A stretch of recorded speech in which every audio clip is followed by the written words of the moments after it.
Friends, ఈరోజు మన shop దగ్గరికి వినుకొండ నుంచి వెహికల్ వచ్చిందండి, బ్రేక్ డౌన్ అయ్యి. దీనికి వచ్చేసి క్లచ్ అసెంబ్లీ మొత్తం పాడైపోయింది.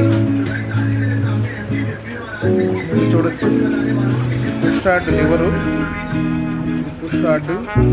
కస్టమర్కి క్లచ్ సరిగా ఆపరేట్ చేయలేకపోతున్నానని అని చెప్పాడు.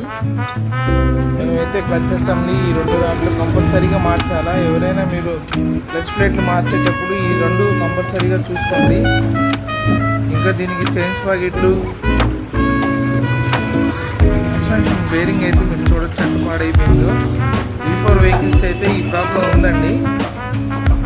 ఇక్కడ V4 అయితే సస్పెన్షన్ బేరింగ్స్ ప్రాబ్లం ఉన్నాయి. అది కూడా మీరు చైన్ స్పాకెట్లు మార్చేటప్పుడు కస్టమర్లు గమనించుకోవాలి.